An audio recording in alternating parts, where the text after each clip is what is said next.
শুভ সকাল বন্ধুরা, আপনারা কেমন আছেন? আমি ভালো আছি। তো আজকে সকাল সকাল আমি বাজারে গেছিলাম। আমাদের বাজারটা হচ্ছে কি সামনেই আছে, মতলব বেশি টাইম লাগে না, 5 মিনিট। তো বাজারে গেছিলাম। তো বাজার থেকে আজকে ফুল নিয়ে এসেছিলাম সেদিনকে। তো 3 দিন যায়, ফ্রিজে রেখে পুজো দিলে পারে ভগবানের জন্য। তো 3 দিন যায়, 3 দিন পরে তো আর হয় না।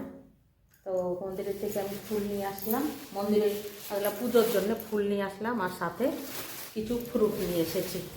তো এই দেখুন এই যে সান্তরা, মানে অরেঞ্জ, কমলা লেবু যাকে বলে, আর এই হচ্ছে আঙুর। তো আমি এখানে থাকি, এখানে থাকতে থাকতে হিন্দিতে একে সান্তরা বলে, সান্তরা। তো ওই সান্তরাই হয়ে যায়। আমরা যে ছোটোবেলায় যে কমলা লেবু বলতাম এই যে এইগুলোকে, তো সে কমলা লেবুটা একটু কমই মুখ দিয়ে বেরোয়, সান্তরাই বেশি বেরোয়। আর এই যে পেঁপে, পাকা পেঁপে, আর এই যে ফুল নিয়ে এসেছি, এতে গাঁদা ফুল রয়েছে। এখানে গাঁদা ফুল এখন দাম হচ্ছে কত, 100 টাকা কিলো ফুলের। এখানে যা ফুলের দাম, আর বেশি ফুল পাওয়া যায় না, খালি গাঁদা ফুলই পাওয়া যায় আর এক গোলাপ ফুল। এই দুটো ফুল ছাড়া বেশি অন্য কোনো ফুল পাওয়াই যায় না। তো এবারে ফুলগুলো আমি দোকানদারকে বলে নিজে হাতে উঠিয়ে নিয়ে এসেছি। দেখুন একদম তাজা তাজা, এই দেখুন কত সুন্দর লাগছে না। তো এই হচ্ছে আজকে পুজোর সামান এইগুলো। তো কিছু তরকারিও নিয়ে এসেছি। তো এই দেখুন দেখুন রোজ এনার মতোই বাজারের থেকে সবজি কেনার পরে এইগুলো ফ্রিতে দেয়। তো এগুলো ফ্রির ধনেপাতা, যেহেতু আমাদের কিচেন গার্ডেনে আছে তবু ফ্রির মাল। বড়াও খাওয়া যাবে ভালো, এই ধনের পাতার বড়া তো টেস্টি লাগে। আর নিচে তো ফল ফ্রুট আমি দেখিয়ে নিয়ে আসলাম। তো এই যে লেবু নিয়ে এসেছি আজকে সবজি বাজার, এই যে লেবু আর এই যে করলা। এই করলাগুলো তো নিয়ে এসেছি, আমার বর ভালো খায় ওই জন্যে। আর লেবু তো সবাই ভালো খায়। যে দুটো মূলো, আর কদিন পরে মূলো বন্ধ হয়ে যাবে, আসবাব বন্ধ হয়ে যাবে। আজকে একটা নতুন জিনিস নিয়ে এসেছি আপনাদের দেখানোর জন্য। আর আমরা অনেক দিন খাই না এই জিনিসটা, তো দেখলে চিনতে পারবেন কি না তা তো জানি না। তো দেখুন, এটা ঢেলেই দিই যখন ঢালছি। তো এই দেখুন এগুলো কি, এটা রাজস্থানে লোকেরাই খায়। এটা রাজস্থান, হরিয়ানা, দিল্লি, এইখানে লোকেরা বেশি খায় এইগুলো। কেন কি এইগুলো এখানেই পাওয়া যায়, এইগুলো কলকাতায় পাওয়া যায় না। তো ওই জন্য আমি নিয়ে এসেছি, বেশ ভালোই লাগে, খারাপ লাগে না খেতে। তো এই যে এই অল্প কটাই নিয়ে এসেছি, আমরা পরিবারের সদস্য হিসাবে নিয়ে এসেছি। দেখুন দারুণ দেখতে। এইগুলোকে নাম হচ্ছে চিংড়ি।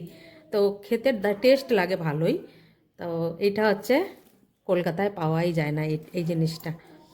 তো এটা এখন কেটে তরকারি বানাবো, আমি দেখাচ্ছি কি করে কাটতে হবে।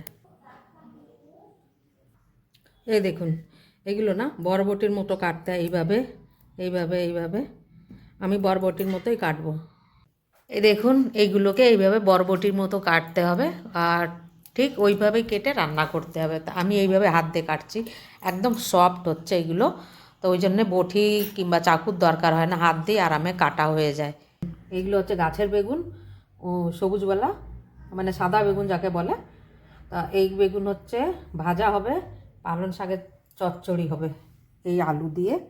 আর এই যে সেই চিংড়ি, যেটা নতুন সবজি বলছিলাম, ওইটা কেটে নিয়েছি। এটা হবে রান্না আলু দিয়ে। তো এর জন্য এই যে আমি আলু কেটে নিয়েছি। তো এটাকেও ভালো করে ধোবো, ধুয়ে তারপরে রান্না করবো। তো আমি আগে এগুলো বানিয়ে নিই, বেগুন ভাজা, তারপরে এই পালং শাকের তরকারি বানিয়ে তারপরে বানাবো এই যে চিংড়ির তরকারি। তো এই দেখুন চিংড়ির তরকারি এখন বানাবো। তো কড়াইতে আমি তেল দিয়ে দিয়েছি।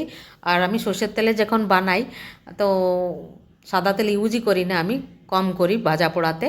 তো প্রথমে বড়ি কটা থাকলে পারে বড়ি কটা ভেজে আমি উপরে উঠিয়ে নেব, কেন কি বড়ি দিলে পারে তরকারিটা ভালো টেস্ট হয়, সেই জন্য আমি বড়ি দিই। আর এদেশের লোকেরা বড়ি দেয় না, এরা রসুন সোমবারা দিয়ে বানায়। আর আমি এমনি নিরামিষ বানাচ্ছি, তো ওই জন্যে এই বড়ি দিয়ে বানাচ্ছি। তো জিরে সোমবারা দিয়ে আলু দিয়ে ভালো করে ভাজা করে নেবো লাল লাল করে। তো এইভাবে আলু আর্ধেকটা গলে যাবে। তো আর আলু ভাজা হয়ে গেলে পরে এই যে চিংড়িগুলো আমি কেটে ধুয়ে রেখেছিলাম, তো এইগুলো এই যে কড়াইতে দিয়ে এগুলো ভালো করে ভাজা করে নেবো। এবারে একবার ফিরে নুন, টেস্ট অনুসার নুন দিয়ে দেবো। দিয়ে তারপরে এর মধ্যে ধনের গুঁড়ো আর হলুদটা দেবো। আর আমি কাঁচা লঙ্কা দিয়েই খাই। আর এইখানে লোকেরা বেশিরভাগ এতে লাল লঙ্কার গুঁড়োই দেয়।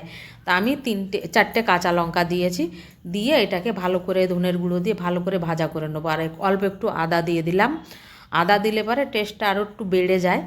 আর এবারে ভালো করে ভাজা করে নিই। এবারে যে ঢাকন দিয়ে ঢেকে নিলাম, তো ওতে আরও ভালো হয়।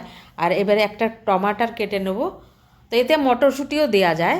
তো আমার কাছে ছিল মটরশুঁটি, কিন্তু ছাড়ানো ছিল না, আর একটা দুটো তো ছাড়াইয়ে দেওয়াই যেত, কিন্তু দিলাম না। তো এই যে টমাটার দিয়ে এটাকে ভালোভাবে নাড়াচাড়া করে আমি জল ঢেলে দেবো। এই দেখুন বড়িও দিয়ে দিয়েছি এই সাথে। তো এবার জলটা দিয়ে এবার ঢাকা দিয়ে দেবো। এতে বড়িও দেওয়া যায়, তারপরে আমরা অন্য যেরকম পকোড়া ওকোড়া ভাজা করে যে এরকম যে খেতে চায় না, তো ঠিক ওইভাবেও রান্না করা যায়, যে যেভাবে পারে। তো এদেশের লোকেরা পেঁয়াজ রসুন দিয়েই বানায়, তো আমি নিরামিষ বানাচ্ছি বলে আমি আমার মতো করেই বানাচ্ছি। পর খেতে টেস্টি লাগে, অনেক সুন্দর লাগে। দেখুন আলু অর্ধেক গলেছে, তো আর একটু গালিয়ে নেবো, কেন কি এবারে আর একবার ঢেকে দেবো। এই দেখুন আলু গলে গেছে আর ঝোলও একদম কমে গেছে। তো আমি আর একটু কমাবো, যদি একটু শুকনো শুকনো হয় এতে চিংড়ির তরকারি ভালো লাগে। এটা রুটি দিয়েও ভালো লাগে, আর ভাত দিয়ে খেতেও ভালো লাগে। অল্প একটু ধনেপাতা দিয়ে দিলাম, তো ধনেপাতার গন্ধটা তো খুব ভালোই লাগে। আর এই চিংড়ি দিয়ে তো মূলোর গন্ধ বেরোই। তো যেহেতু মূলোর বিচি হচ্ছে এগুলো, তো এ দেখুন আমি তরকারি বানিয়ে নিয়েছি আর নামিয়ে নিয়েছি, কত সুন্দর দেখা যাচ্ছে, খেতেও দারুণ টেস্ট হয়েছিল। তো এইভাবেই আমি বানাই এখানে। আর আমার পাশে বাড়িতে একটা বিয়ে ছিল, তো বিয়েটা রাজপুতদের বিয়ে। তো রাজপুতিদের বিয়েতে হলদি আর মেহেন্দি আর লেডিস সঙ্গীত তিনোটা একসাথে ছিল। তা ওই যে হলদি হচ্ছে ওই যে সামনে, আর আমরা এই যে বসে রয়েছি, কিছু লোক এসে চলে গেছে দেরি হচ্ছিল বলে, আর কিছু লোক বসেছিল। আর আমার তো যেহেতু পিছনের বাড়ি, তো ওই জন্য আমিও কিছুক্ষণ বসেছিলাম ওখানে। আর এই যে ডান্স হচ্ছে না, এ হচ্ছে রাজস্থানি ঘুমার ডান্স বলে। তো এই ঘুমার ডান্স ওরা এইভাবে দাঁড়িয়ে মতলব নাচে। তো এইভাবেই নাচে। আর এই যে যে বাড়ি বিয়ে হচ্ছিলো, এই বাড়ি এই মেয়েটা নাচছে, এই বাড়ির মেয়ে হচ্ছে, ছেলে যার বিয়ে হচ্ছে তার পিসিমা। তো এই ঘুমর ডান্স এইভাবে দাঁড়িয়ে পড়ে, এইভাবে বেশি ধুম ধাড়াক্কা ছাম্বাক ছাল্লোওয়ালা হয় না। তো এইভাবেই হয় ঘুমর ডান্স, একদম ভদ্রভাবে হয়। আপনাদের যদি আমার এই ভিডিও পছন্দ হয়, তো প্লিজ লাইক শেয়ার ও সাবস্ক্রাইব অবশ্যই করবেন। তো ভিডিও দেখার জন্য ধন্যবাদ।